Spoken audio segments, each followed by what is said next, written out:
Are you tired of chasing your acid reflux symptoms with PPIs, annoying food restrictions like the GERD diet, or hyper-vigilance about when and how much food you eat? Or when you ask your doctor if there is anything else you could do to help your acid reflux, do they tell you just need to pop another antacid, avoid trigger foods, or sleep on a wedge pillow? Do you wish there was a solution to acid reflux that felt permanent so you could eat late at night without worrying about a reflux flare, or you could eat your favorite foods again without feeling punished for it later? If you said yes to any of these questions, then this episode is for you. On today's episode, my goal is to lay out acid reflux in one master episode so that by the end of it, you can have a map for exactly how to find the root causes to your acid reflux, how to deal with them, and end your acid reflux. In this episode, I'm talking about the real causes of acid reflux and GERD symptoms and why it's most likely for you not too much acid, the difference between acid reflux, GERD, LPR, and silent reflux, and why this episode can help all of these diagnoses, why standard acid reflux drugs such as PPIs and acid reducers give quick relief but can often cause long-term problems, how the acid reflux diet and GERD diet miss your root causes, and most importantly, the 2 steps to reversing your acid reflux for good that I've used with dozens, if not hundreds of clients. If you're tired of relying on medication to manage your acid reflux and want freedom from your stomach terror, then this episode is for you. Hey friend, welcome to the Better Belly podcast. If you're currently trying endless supplements, doctor visits, and diet changes to heal your mystery symptoms, you are in the right place. We're here to solve the real root causes behind your gut, hormones, skin, sleep, and brain concerns, literally anything and everything in your body. My name is Allison Jordan. I'm a functional medicine practitioner that has supported over 150 clients just like you to heal problems that no one has been able to fix. You don't need a perfect diet or a random supplement you found on Instagram to heal.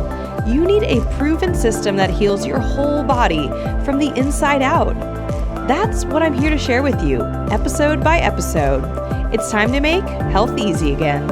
And just as a reminder, this information is not meant to diagnose, manage, or treat disease. Always consult with your own health practitioner before you make any changes to your health.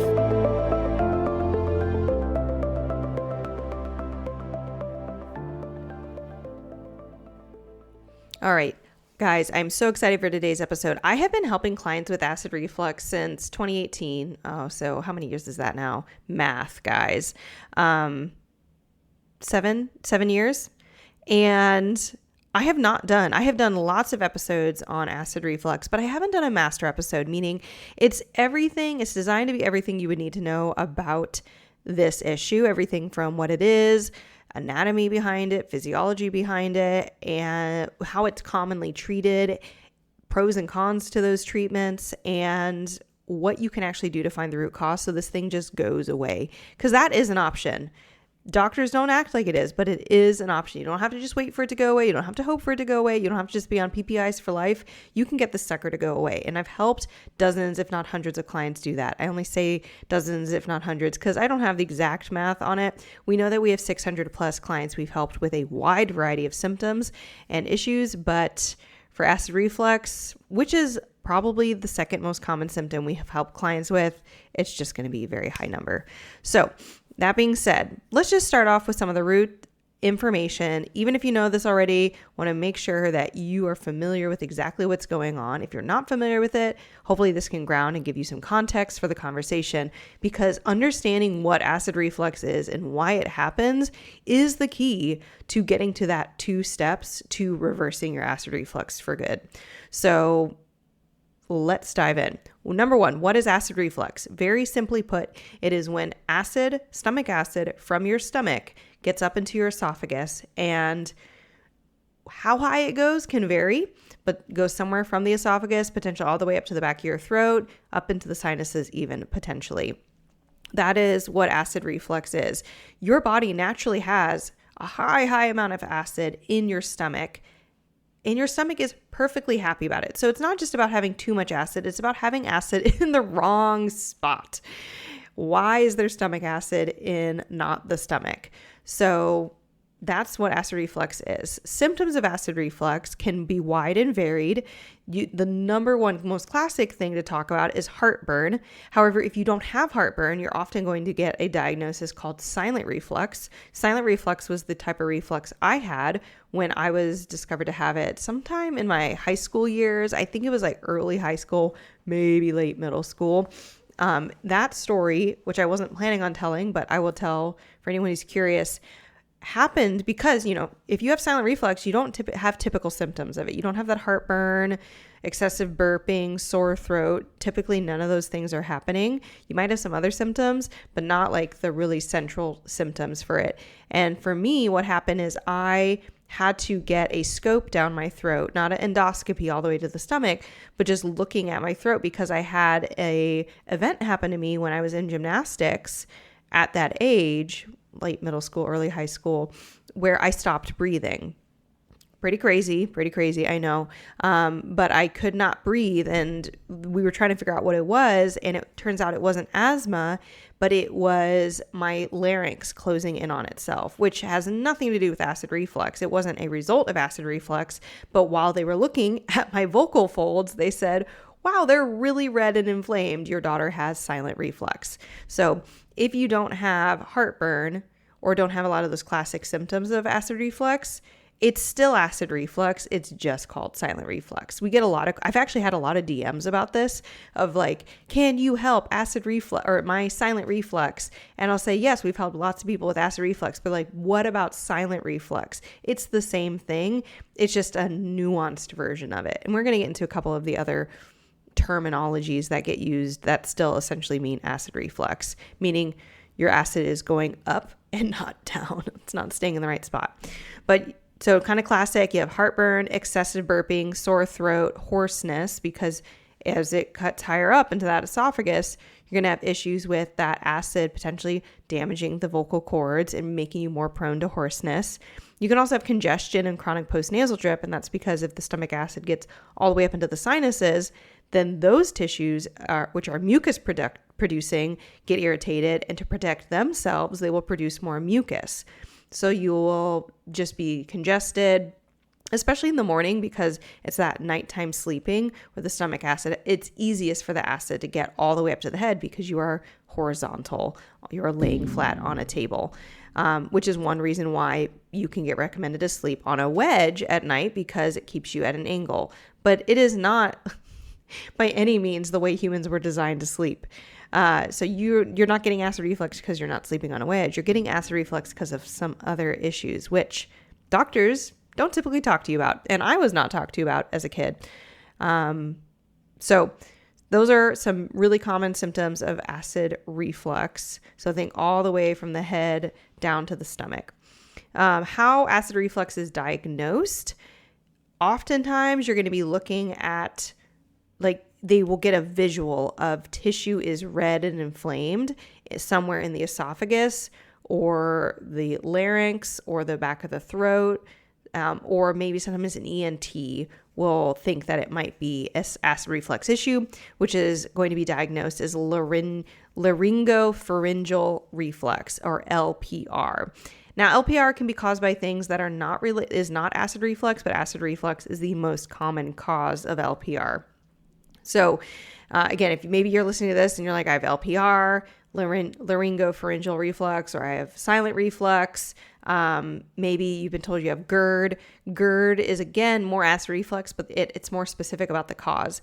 But you might get any type of imaging. Sometimes it's just you might be awake and get a scope down your larynx like I did, or they might put you to sleep and you will get an upper endoscopy, and they might be looking at the actual stomach. So they can look at, do you have gastritis? Do you have ulcers? They can see a lot of things with those scopes, and they might come back and say, you have acid reflux. They can see redness potentially around the tissue of the esophagus where it connects to the stomach. That's called the gastroesophageal sphincter, or the GE sphincter. It's also sometimes called the cardiac sphincter because it's close to the heart, and that's why you can get heartburn when you get acid reflux, is because the opening that where the acid is coming through, that it shouldn't be coming through, is very close to the heart, and there's some nerve overlap of creating pain. So those are, I'm looking at my notes here. You get diagnosed usually by a visual contact. And then also, of course, they're like listening to symptoms. They're like, does this sound like acid reflux? If it sounds like acid reflux, smells like acid reflux, looks like acid reflux, it's acid reflux. What causes it? This is the most important and most exciting part of today's episode, even sometimes more than the actual solution, because as much as we want to get rid of acid reflux, the only reason the solution works is by starting with understanding why it's happening. Why is acid escaping the stomach? Well, we want to think about what mechanisms are typically keeping stomach acid in the stomach.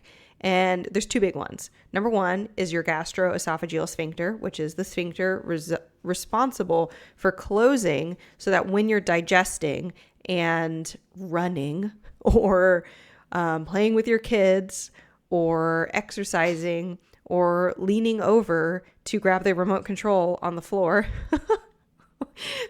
all the types of things that you do, that stomach acid doesn't just get smushed out, right? It could just, if it's an open cup with like a narrow tube at the top, if you shake it enough, it's going to come out. So God designed us with a nice little muscular sphincter that can open and close so that when you are moving, that food stays in that package. So GERD, gastroesophageal reflux disorder, it is specifically titled that because it means your acid reflux is being caused specifically by your gastroesophageal sphincter not functioning properly.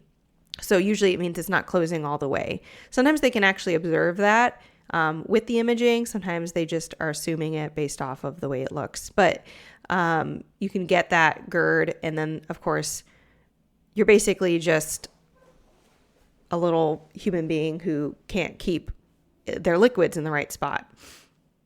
However, why does the gastroesophageal sphincter, why does that become dysfunctional? There can be some different issues, especially like if we're thinking about really small children like newborns. It can be that the sphincter itself is dysfunctional. It didn't get formed right when they were developing in utero. Sometimes there can be accidents or injuries that cause this, but a lot of times it's not functioning correctly because of pressure. And pressure is the number two thing. Even if your gastroesophageal sphincter is technically working correctly, pressure is the number one reason that you have issues with stomach acid going in the wrong spot. So let's talk about pressure.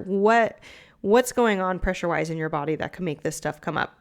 Well, I want you to imagine the stomach. You might not know all these things, so we're going to try and use some visuals. If you're not driving, you can make your hands into a fist, especially your left hand, but we're going to palpate or think about where all your organs are, and you're going to understand this a lot better, and it's going to make these solutions so much clearer in your mind for why it works. So you take your left hand, make it into a ball, fist, and then put it over your left rib cage so that your hand is fully on the rib cage. The bottom part of your hand is on the rib cage. The top part of your hand is on the rib cage. If you're a woman, you're probably going to be right underneath your breast tissue or bra all the way down to the base of the rib cage. For a man, you definitely want to make sure you're below your nipple because the stomach isn't typically going to be above the nipple. Anyways, that's where your stomach's at. It's actually underneath. The majority of it is underneath your rib cage or behind your rib cage.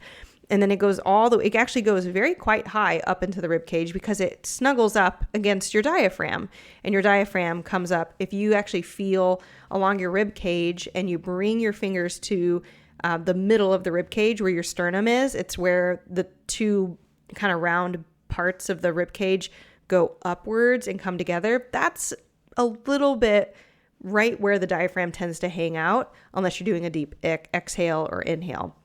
When it's kind of at a neutral spot, it's going to be along the line of where that sternum is. And if you feel along it, for women, it's often going to be right along that bra line.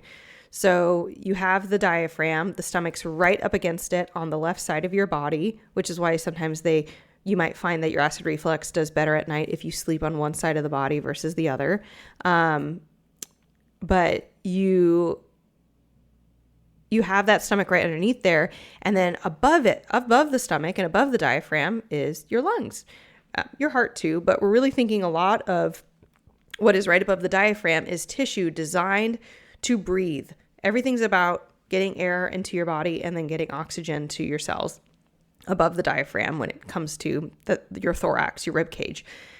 That area that is the rib cage, it should have a negative pressure, meaning the reason air rushes into your lungs when you breathe is not because you're sucking it in or pulling it in. It's because you're creating a mini vacuum effect, a negative pressure system that pulls the air in. And so air wants to go into a lower pressure system and it sucks in. Your abdomen, on the other hand, should have a positive pressure system to it. And so that positive pressure and the negative pressure of the negative pressure of your rib cage and the positive pressure of your abdomen, meaning where your small intestines are, where your stomach is, everything squishy that's below the rib cage, that should have a positive pressure. What is happening when there's acid reflux is your pressures systems that you were designed, the actual amount of pressure that you should have in your rib cage and or your abdomen are different than what they should be. And when they're different, one side can bully the other. And now the question becomes, how do they become different? And now we're getting really, really close to actually solving acid reflux. So how do you get a different pressure system for the thorax or the abdomen or both? And that's where we want to have some conversation. So number one, you're going to be thinking about, for the thorax, we're going to be thinking about any type of damage to the thorax. So car accidents, athletic injuries, falling off a horse, falling off a bike where you're hitting your rib cage, and there's torsion, scoliosis, whether that's functional or structural. So functional means like your muscles are reinforcing it, and it's not so much like the way the bones are shaped or the way that your body is shaped, but it can either be learned or it can be gained over time or worsened. That's a functional scoliosis, or structural. Both functional and structural, you can improve the scoliosis or the functioning of that person. And I've done that lots with visceral manipulation with my clients, which was what I did when I had an in-person clinic. We did craniosacral therapy and visceral manipulation. They're manual therapies that anybody can learn to do who can do body work. So think chiropractors, massage therapists, physical therapists, etc. Anybody can learn them, but there's not one field or one type of education background that always learns it. Like, oh, if you need visceral manipulation, go to a blah. There's no one person for that. So, but that's what I did. I was a licensed still am a licensed massage therapist, and I did medical-based manual therapy to help with chronic illness. And so I did a lot of visceral manipulation and helped people with scoliosis. Other issues that you can see happen in the thorax that are going to be issues is things like chronic pneumonia, which is like an illness-based issue, or sometimes just pneumonia in general, or like COVID did this with a lot of people that created scar tissue in the lung tissue. Visceral manipulation can help with that. By the way, if you're listening and you're like, how do I find a visceral manipulation practitioner? Go to betterbellytherapies.com/find. And I actually have a walkthrough on how you can use a database that's available to you online to find a highly qualified practitioner that is the closest to you possible. So go to betterbellytherapies.com/find if you want to find one. But you're also going to be thinking for the thorax, things that can impact it. It's going to be asthma. And now you might say, well, I can't help asthma. That's not necessarily true. And I have had clients who've had acid reflux who also had asthma. And with the solutions that I'm going to talk about with you here, the 2-step solution, we were able to actually reduce their asthma attacks, reduce their asthma intensity, reduce how much they need to use their inhaler, because we were addressing the root causes of their asthma, which is not the topic of today's episode, but it is something we talk about. Or something that this process can help with. So anything, again, that's going to alter, it's going to take that negative pressure system and make it less negative. What that's going to do now is your diaphragm has to work a lot harder on a muscular level to breathe. And then your abdomen has less of a negative pressure system balancing it. So it starts to push or bulge up into the rib cage. So a lot of times when you have issues in the thorax with restrictions, whether it's from an illness like pneumonia or COVID, or it's from an injury like a car accident, falling off your bike, or it's actually just an immune response like asthma, you're having an issue where suddenly the stomach doesn't have as much of a negative pressure system balancing it, and it can get easily bullied or pushed. And so the diaphragm itself, it looks kind of like an umbrella, and it's a continuous sheet of muscle, except for a couple holes in it where key things are running through it. So you have things like an aorta running blood full of oxygen, and you have a vein coming up, and that is blood that is full of not oxygen. It needs to go back to the lungs and get oxygen added back into it. And then you have an esophagus, which is transporting food. So really, really, really important structures here in your body that you're going to need to create a hole somewhere in the esophagus or somewhere in the diaphragm to make way for these things. Well, acid reflux can have issues or you can get acid reflux when these pressure systems can make those holes, basically take advantage of those holes. And when you have a negative pressure system in the thorax that's not negative enough, it weakens, and the positive pressure system of the abdomen bullies it, and it can cause that acid reflux to come up. It can cause hiatal hernias, which we're covering in next week's episode. So if you have a hiatal hernia, or you're suspicious you have one, or you just simply want to know more about them, listen to next week's episode. We're going to be jumping into hiatal hernias and their role in acid reflux, but also how to holistically address them so that you can have them less. We'll cover that a lot more.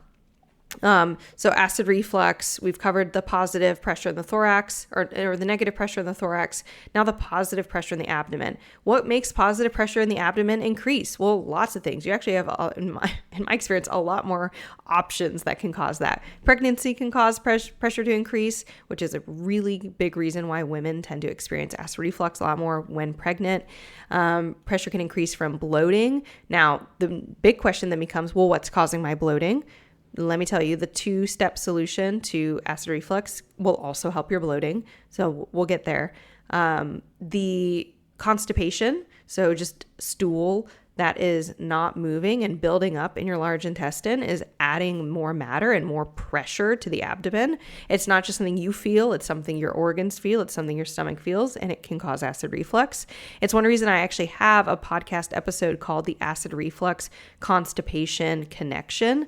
Let's see, I have a bunch of episodes to share for today. I did not grab it, so I'll make sure to add it into the show notes for today. So it's called the Constipation Acid Reflux Connection, and I talk about that. So if you have constipation and you want to know more about this, you're going to hear very similar information, but from a slightly different perspective over there. Let's see, what else causes increased pressure in the abdomen? We can look at things like Crohn's disease, ulcerative colitis, any type of chronic illness. And this then starts to get into actionable steps you can take to help your acid reflux. It also begs a very important point that I want to make, that not every acid reflux case is going to be solved the same, meaning not every person with acid reflux has it for the same reasons. I've had, clients come in and they have acid reflux because of a combination of asthma and a parasite and low stomach acid, which we're going to get to. And another person has it because they were in a motorcycle accident 6 months ago and have fascial adhesions all across their left side. And they have H. pylori, which is a pathogen. And they have, I'm trying to remember, that client had Lyme disease on top of all of it.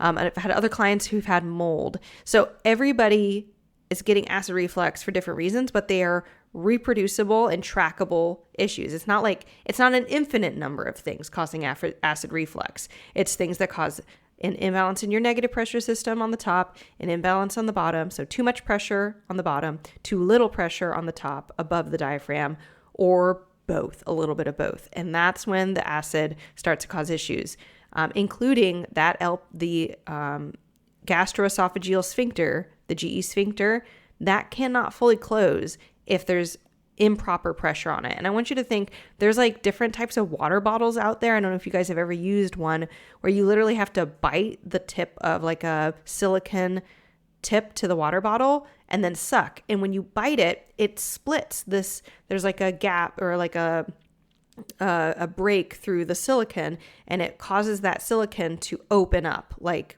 looks like the eye of Sauron or something, right? Like a cat's eye, how it's pointy at the top, pointy at the bottom, and then large in the middle. So that's what happens to the gastroesophageal sphincter. It's getting pinched. It's not having appropriate pressure all the way around, and so it's not able to fully close. So that is what causes acid reflux. And if anybody thought that was super fascinating, I get a little bit more into the anatomy and anatomical terms in an episode called the gut breath episode. It is going to be episode 46, way back in the archive. I have it linked here in the show notes if you want to go listen to it. The gut breath connection, how asthma, heart palpitations, constipation, IBS, and acid reflux are all connected. And I get into the anatomy more there. But that's what causes acid reflux. Now, conventional treatment. Let's talk about what typically is going to happen with acid reflux, what your doctor is going to recommend to you. And let me tell you, when we get to the 2-step treatment of how you're going to address all this, which is very soon, your doctors are not going to be familiar with what I talk about. Unfortunately, I had acid reflux pretty much until I started learning all this information to heal my constipation. And I didn't think I was going to heal my acid reflux. I thought I was going to help my constipation, but I got rid of both. It's really nice. More on my health story and other episodes, like episode 1, if you're new here. Hi, welcome. But your conventional treatment, number 1, it's going to be pretty much PPIs and acid-reducing medications. So the pros to these is that they are fast-acting and they can actually save your life. When these medications were first discovered, I think it was like 90s, 80s. I might be wrong. Maybe it was earlier than that. I'm thinking of a book that I read that I know came out in the 90s, but I think he was talking about an earlier time.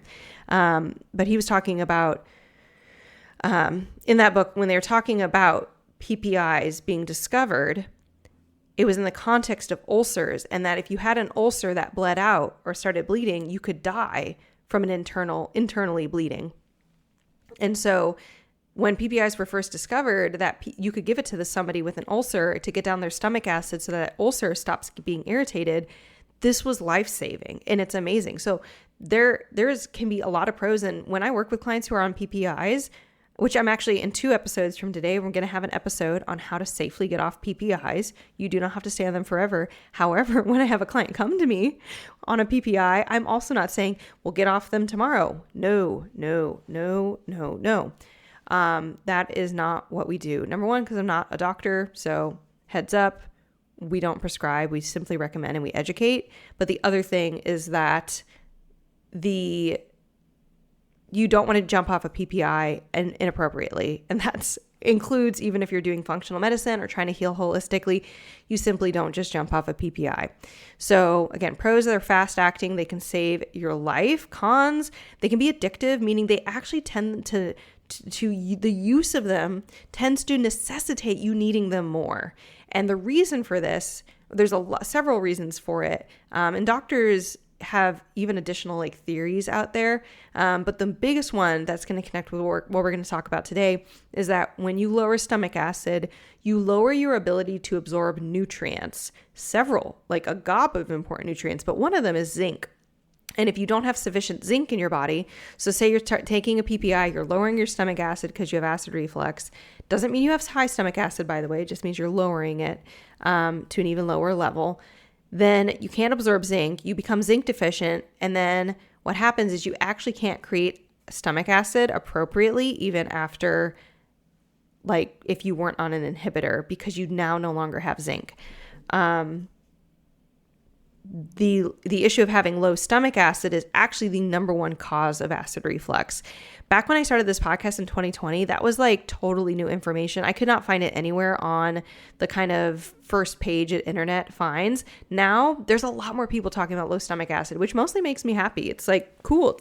People are talking about it, but not necessarily doctors, but it is something you can Google. And it's definitely more referred to now. But the medication can become addictive, meaning you need more of it because you've been on it, because it makes you have even more lower stomach acid by making you zinc deficient, and you need zinc to make stomach acid. Additionally, it can lead to nutrient deficiencies of other minerals like magnesium, calcium, B12, which isn't a mineral, it's a vitamin, but B12 and iron, all which you need a high acidic environment to absorb. How many times have you had a doctor say, oh, well, all your symptoms are probably coming from like your iron deficiency, or you just need to take some B12, or you're osteopenic, or you have osteopenia or osteoporosis, but you also are on a PPI. Well, it's going to inhibit absorption of things like calcium, iron, B12, magnesium. So you might have constipation because you're being depleted of magnesium by your PPI, and that's leading you to have constipation. That constipation's increasing the pressure of your abdomen, which is reinforcing your acid reflux. Now you need to be on more PPIs, or you're like, if you ever try to get off of it, it's horrible and doesn't work, and you don't feel good because you have even more pressure in your abdomen from the constipation, which makes your acid reflux worse. I mean, you can kind of see how being on a PPI does not get to the root cause, and it can make the situation worse. And ultimately, it doesn't address the root cause of why you're getting acid reflux. It doesn't ask why you're getting acid reflux. It doesn't tell you, it doesn't address the problem. The other thing that conventional treatment's going to do is management. And everything under management's like sleep on a wedge pillow, don't eat past a certain time at night, eat smaller meals and eat more frequently, chew your meals more, manage your anxiety, all these things, which, I mean, again, if you're miserable, having something is nice, but it literally doesn't get rid of anything. And that is what we're trying to do here. So here are the 2 steps you need to reverse your acid reflux for good. Step 1, you need to do adequate testing to find your unique drivers for your acid reflux. Your unique drivers for your acid reflux. And I'm going to actually tell you all the drivers that I test for when we work with clients and look for them, because everybody, like I said earlier, everybody has a different mix. And maybe I've had 10 clients of the exact same mix, but it also means I've had 10 clients of totally different mixes, and everyone wants to, like you need to know what is driving your unique set of pressure imbalances. And I'm going to tell you what those are, both so you know what we do in our program. Also, if it's just not a good fit and you're not going to work with us, I understand. I want you to have this knowledge so you could try to take it to somebody to get them to look into these things for you. Step 2, you want to directly treat those issues in the right order. And we aren't going to get into the order here because it really just depends on what you find in your labs, etc. But that isn't a component too. And I'm going to give you lots of other podcast episodes here in a minute. So if you want to write down notes or take, go down to the show notes and take a screenshot, you can get all those episode references I'm about to get, so you understand a lot more about both the testing and what we're going to be testing for and the treatment. So, and if you're listening to this at any point and you're just like, Allison, can you just tell me exactly what to do? Can you give me the testing? Is there a shortcut? There is a way that when you work with us, we help you do all of this in the right order with all the right testing at near wholesale pricing, delivered straight to your door, that you can do in the comfort of your own home, in our DIY program, the Better Belly Blueprint. But I will tell you more about that at the end. If you want to look into it now, while I'm talking, you can go to betterbellytherapies.com/blueprint, and it's going to teach you all about our program. So what are the things we're testing for? What are the things that cause these pressure imbalances? Here they are in categories. Number 1, pathogens. Pathogens. What types of pathogens are we going to be looking for? One of the biggest ones ever that most people, I hope most people would know about if they're going to do any functional medicine on you, is H. pylori. H. pylori is a bacteria that hangs out in the gut. It loves acidic environments. It can cause an immune response. It can cause in the stomach, which can cause acid reflux. It can cause a lot of inflammation and things like gastritis in the stomach, which can cause acid reflux. You can have an excess acid reaction. It can also cause low stomach acid or hypochlorhydria. And it can also do, which we're not fully sure on why H. pylori causes hypochlorhydria. It's simply observed that sometimes it does. But one of the theories is that it can damage the cells of your stomach that creates stomach acid, which are called parietal cells. Parietal cells are also responsible for absorbing your B12 or helping you absorb B12.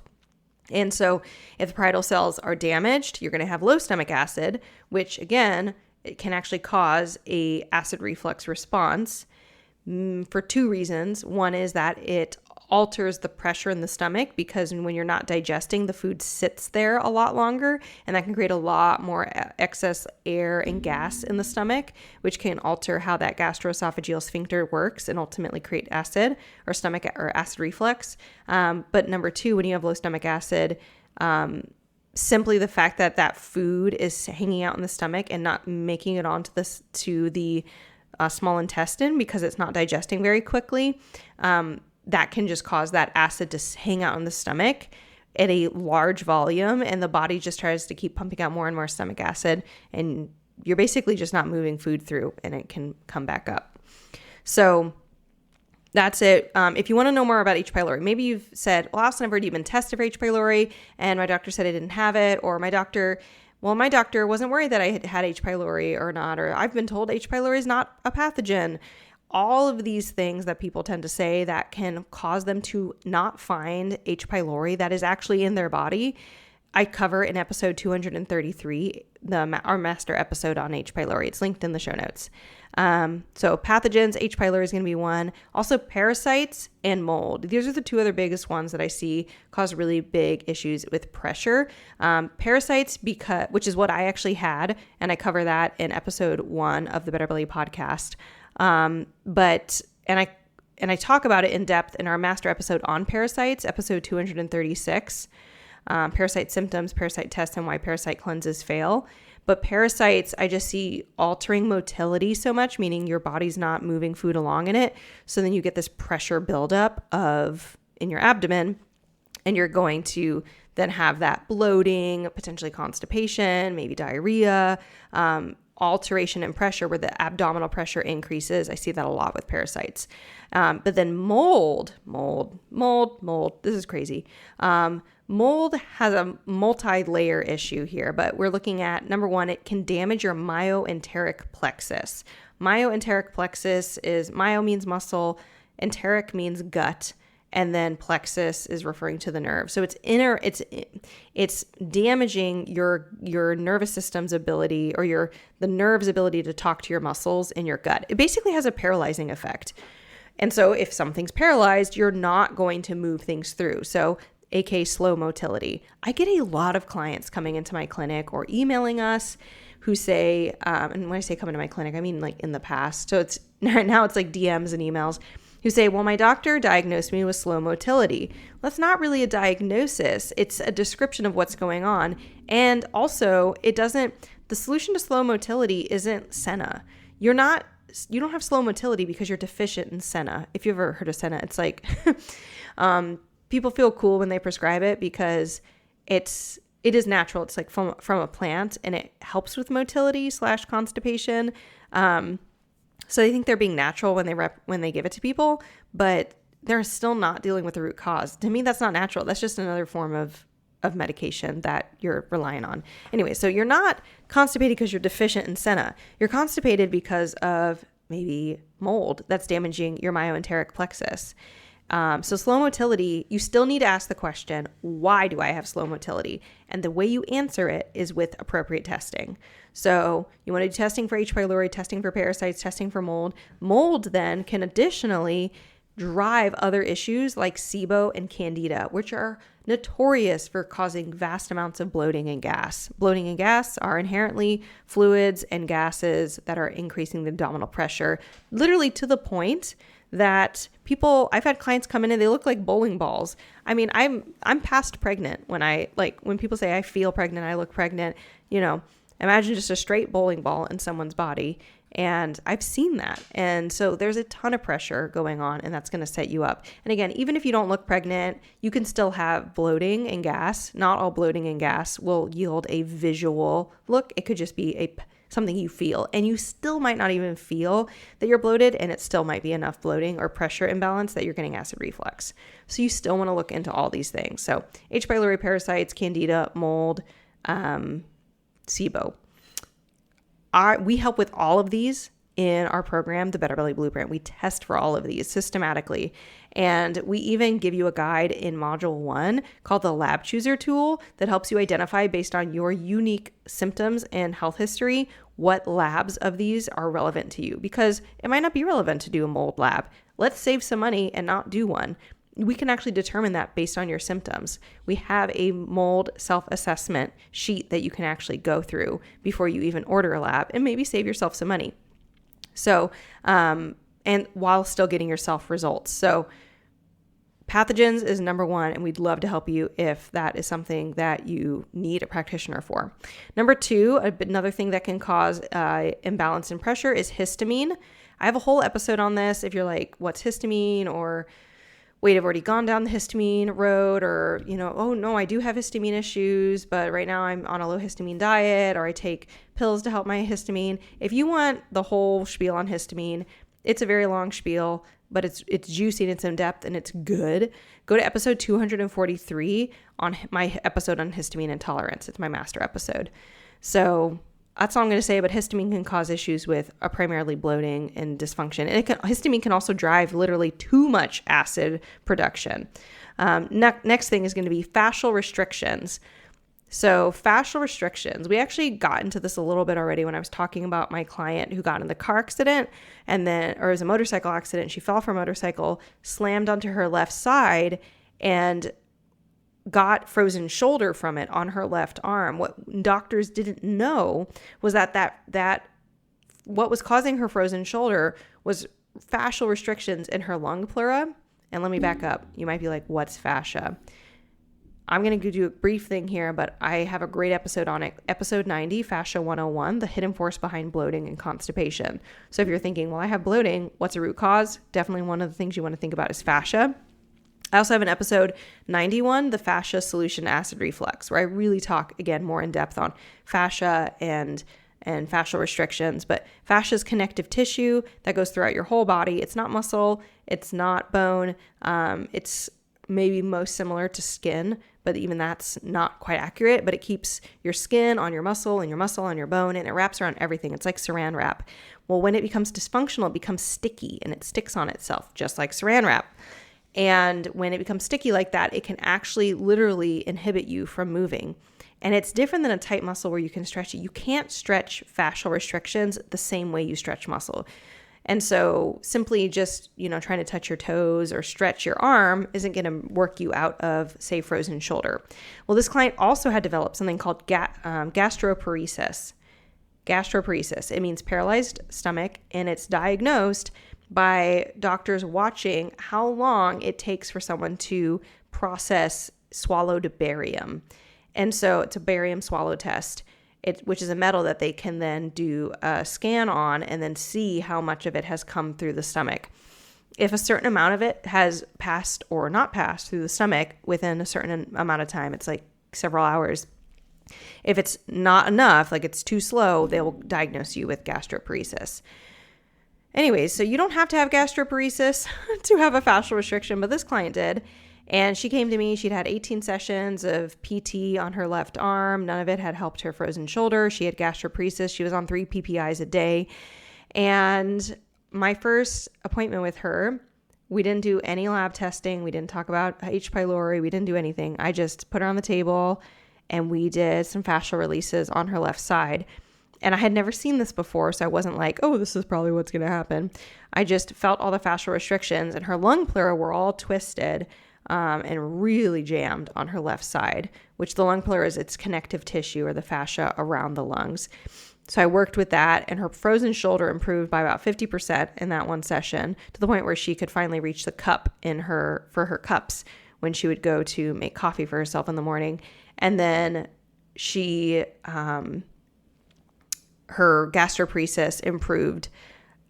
She didn't have immediate faith in it, but for example, the biggest thing that improved the first time around was she was able to drink water without pain, because if you have gastroparesis, your body doesn't care that it's not food. Even water is hard to move through it. So she started being able to do that, but it was only within a few weeks of that, but we got her down from 3 PPIs a day to 2. Totally amazing. So now, interestingly enough, that client's whole story is not didn't all get resolved with visceral manipulation. She still had to, we ended up doing testing, and she did have H. pylori and she did have Lyme disease, and we worked through all of them so that she could get rid of her acid reflux, and be completely off of PPIs. But it took a while. It was layers to address at a time. All right, so that is fascial restrictions, which is going to cause a lot of pressure imbalances. All right, next we're going to look at stomach acid. We talked a little bit about low stomach acid. So for this section, I just want to address some things I haven't shared yet. If you're wondering, well, how do I have low stomach acid? I actually have a free DIY stomach acid test called the baking soda test, and you can get it in my free download by going to betterbellytherapies.com/constipation. Because stomach acid has such a big role in constipation and vice versa, I put it in a tool on 3 natural constipation relief treatments or formulas or something. So that's the name of the freebie, but just download it. It's on page 2 or 3, and you'll see baking soda test, and it'll tell you exactly what you need to do and how much baking soda and when and all that. And if you fail that test 3 times, or 2 out of 3 times, then you most likely, it's not diagnostic, but it's a great tool that can give you an insight into if you potentially have low stomach acid. Well, the most common question people give me when they hear about low stomach acid is well, how do I have low stomach acid? How did I get this? So going back, H. pylori. So again, one reason we want to test for H. pylori and pathogens. Low zinc, which I talked about. And if you want to know more about it, go listen to episode 40, Reduce Acid Reflux with the Magic Power of Zinc. And low zinc can happen through a variety of reasons, but I think a lot of times it gets kicked off. It gets much, much more worse if you give someone a PPI.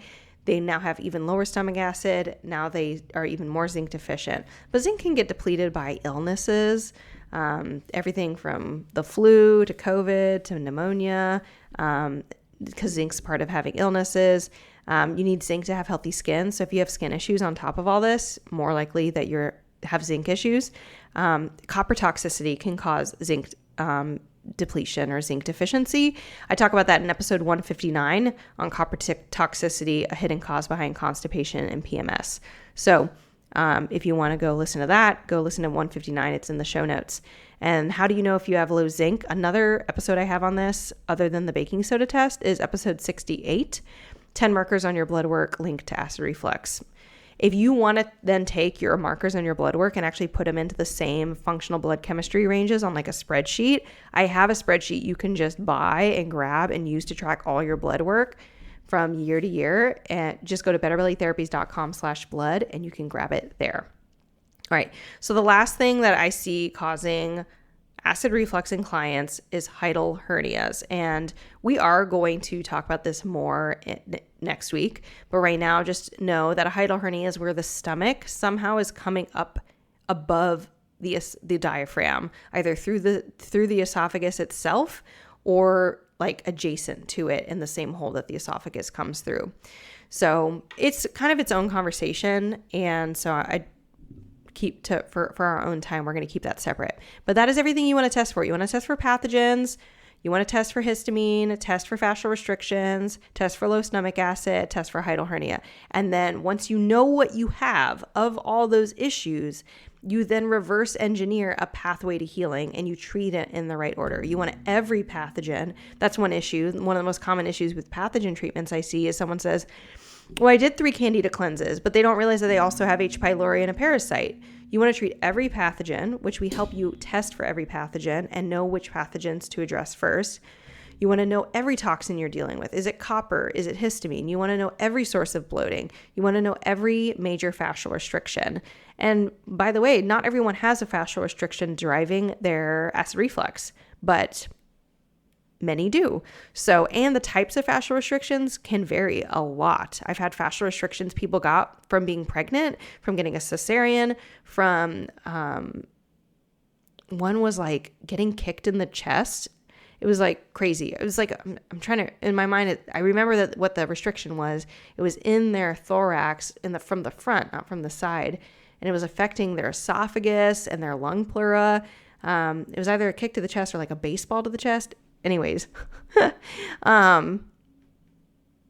everybody's different, where the restriction is, if you have a fascial restriction, what type of toxins, what type of pathogens, but it is reproducible and predictable. These things are issues over and over again. So when you work with us, we help you address and find all of these, and we teach you how to address them in the right order. In our DIY program, the Better Belly Blueprint, you get the Lab Chooser tool in Module 1 that helps you inventory your symptoms and health history to determine what labs you should be ordering. In Module 4, we teach you three key visceral evaluations you can do at home on yourself to evaluate where your restrictions are. And then we also give you 3 at-home self-treatments that you can do. Plus, we teach you how to find a visceral manipulation practitioner near you if that's relevant to you. In our VIP one-to-one program, we do all of this for you. So instead of having to complete the Lab Chooser tool or having to order your own labs or having to analyze your labs and create your own protocols, then you are going to, which we do teach you how to do in the Better Belly Blueprint. Like, you get your own protocol templates that we teach you through videos how to evaluate. Then in VIP one-to-one, we do all of that for you. So all you need to do is show up to calls and we ask the questions that we need. We tell you what labs you're going to need based on that. We evaluate your labs for you. We create your customized health plan, and then we show it to you in our results call. So to learn more about our Better Belly Blueprint program, you can go to betterbellytherapies.com/training and watch a video on how the whole process works. And if you want to learn more about our VIP program and see if you qualify for a free one-to-one application call, go to betterbellytherapies.com/VIP. So that is it. You only need 2 steps to reversing your acid reflux. You need to know what to test for and test for it, and then you need to treat what you find and in the right order. And that's it. When you do that, and when we've done that with our clients, we are getting people off of decades of acid reflux. And that actually reminds me, I wanted to share some of our testimonial episodes that have included acid reflux. And I didn't put them in this one spot. Let me go pull them up. I had organized them, I thought, in this document. Let me go find them though. They're really great episodes. Oh, here they are. Because don't just take my word for it. I want you guys to be able to hear this. But we have Andrea's podcast episode 200, how to end 20 plus years of constipation and acid reflux in 3 months, and Dawn's episode 242, how he ended 40 plus years of diarrhea, bloating, and acid reflux. Really great testimonial showing that. Oh, and then we also have Jamie, episode 249, how she beat her bloat, constipation, and acid reflux in 1 month. As a reminder, these are not like all of our acid reflux clients we've ever had. They're just the people who are willing to come onto the podcast and take some time to share their stories. So we have way more than that, but these are 3 amazing stories of people who were gracious enough to share that. Win. And then I'm also including in the show notes, if it lets us, a link or just an image that shows one of our clients in our Facebook group who did the Better Belly Blueprint program, shows her win of her sharing how she got off her PPI, Pathogens. I don't actually say that medication ever. Pathogens after 20 years of being on it. So if you guys can't see that image, it might just be like a podcast host issue, but I hope you guys can. So that is it for today's episode. I hope this clarifies things for you. I hope it gives you some handholds on how to move forward with your acid reflux. And if we are a good fit or you are ready to get some help in getting rid of your acid reflux, you totally can. You are not stuck. We would love to help you in either our Better Belly Blueprint DIY program or our VIP one-to-one program. So we will catch you guys next week. If you want to learn more about hiatal hernias, and the week after, if you want to learn how to safely get off PPIs and reverse acid reflux at the same time. Bye. Hey friend, I hope you loved this episode. If you've been a fan for a while or newly loving this podcast, can you do me a favor? Drop into Apple Podcasts and leave me a review. When you leave a review, you do so much. You help me know you're listening. You can tell me what you're loving so I know what to make more of. And you help others by boosting this podcast so other people like you can find the podcast too. I mean, it's a win-win-win, right? So if you want a way to pay it forward, just go to Apple Podcasts or click the link in my show notes and leave a rating and review. And if you want some more free stuff, just head over to my free Facebook group, betterbellytherapies.com/Facebook, and you can get access to all of my free support for you, including some Facebook group exclusive stuff like my podcast episode vault, where you can search the Better Belly podcast by topic and find exactly what you need to expedite your healing. I cannot wait to see you in there. Catch you guys next week.